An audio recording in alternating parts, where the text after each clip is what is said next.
Good morning and welcome back to Great Day. We are here with Ron DeArmond from the Academy of Wildlife Education, a facility located at the Merle Hay Mall that you can visit on a daily basis. What are your hours? We're open during regular mall hours, so again, it's always perfect weather indoors. Exactly. And just for those people that may not be familiar with what you guys have to offer, why don't you explain what's going on there? Well, the Academy of Wildlife Education is our public outreach of the Pella Wildlife Company. So it's a place where the public can go to get informed about wildlife conservation issues that are relevant to them. We also work with university students that need to get work study hours for their STEM careers, so we get a lot of students from Iowa State. We even have political science students from Drake working for us and stuff. It's just a great opportunity to use for education on both sides, as far as training educators and also educating the public. So the public can have a chance to come in and see some of these wild animals up close in a safe environment. Right. The biggest problem we have in wildlife education is the myths and the misunderstandings that people have about wildlife in general. They tend to be afraid of it, yet the public is a key element in wildlife management because a lot of it's based on tolerance, social tolerance, not science as far as how we manage wildlife today. Okay, and every week Ron brings over a creature, and this morning you brought over a genius. We brought over our super genius, actually. So yeah, this is our coyote, and appropriately named Genius. Very intelligent. Coyotes are super smart. And now, is it as smart as that beagle that we showed earlier today? I think so. Okay. I mean, all dogs came from the wild canids, and so the wolf is where all the domestic. So how much does this guy weigh? Because I want to compare this to what people might see running around some neighborhoods. You might say, oh, I see a German Shepherd running around my neighborhood, or it's a wolf running around my neighborhood. How much does a coyote weigh? Well, typically in Iowa, our coyotes are 15 to 25 pounds. That's it? Yeah, they're not a huge Really? animal. This one here, he's a little bit on the large size. He's 35, 40 pounds.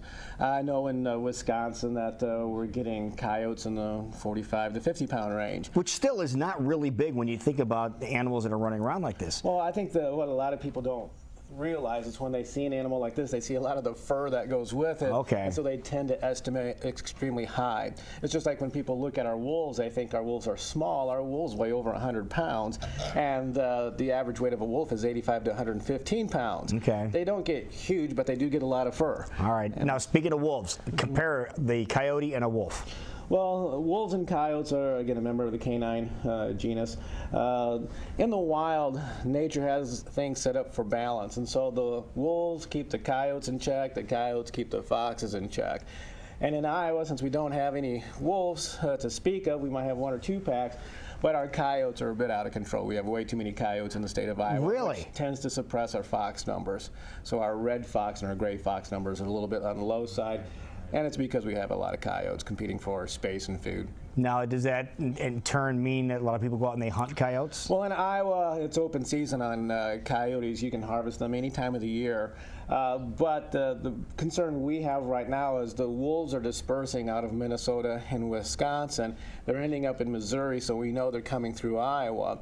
And so species identification is going to be a key element in managing the wolves.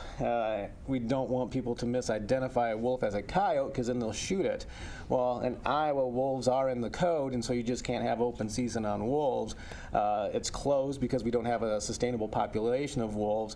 So if you're out there and you misidentify a wolf as a coyote and shoot it, I mean, you have to turn it in, and they'll do some checking on it to make sure you weren't intentionally trying to shoot a wolf. Now, just size-wise here, by show of hands, no, this coyote here at the shoulders is about a little more than knee-high to us. A wolf, on the other hand, would that be about waist-high then? Wolves are going to typically be about 30 to 33 inches at the shoulder. Okay. So just a little under 3 feet. I mean, we've got some big wolves in our educational pack, and our largest male is about 33 inches at the shoulder, and then our females are right around that 30-inch. Now, people come over. German Shepherd size. Yeah, if people come over to your place, would they be able to compare these two side by side so they get an idea of what they're looking for? Well, you'll see both of the sets of wildlife ambassadors.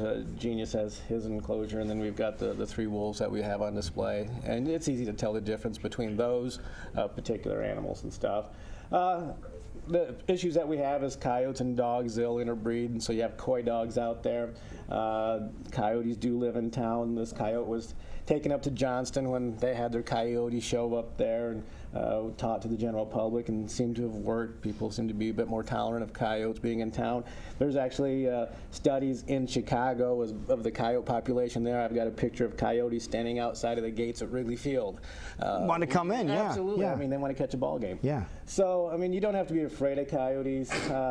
They've got a purpose in an ecosystem, and we just need to understand them and learn to live with them. Now, what happens if somebody realizes they have coyotes in their neighborhood? Maybe. Well, chances are the reason they're coming into their neighborhood is there could be some dog food laying out or garbage, stuff like that. That's what's causing the urban wildlife issues we have today is our garbage, dog food, cat food, stuff that we leave outside. It's a lot easier for animals to come in and scavenge off of that stuff. That's why during the winter months you see a lot more wildlife in the cities, because it's just a lot easier to scavenge than it is to go out and hunt. Okay. Yeah, so pick up your garbage and don't leave your dog food and cat food out, and that'll kind of deter these animals from coming into your yard. All right, so folks, if you want to go see Super Genius here at the Academy of Wildlife Education at Merle Hay Mall, and the hours again? During regular mall hours, I believe it's 10 to 9 Monday through Saturday, and noon to 5:30 on Sundays. Wonderful. Great job.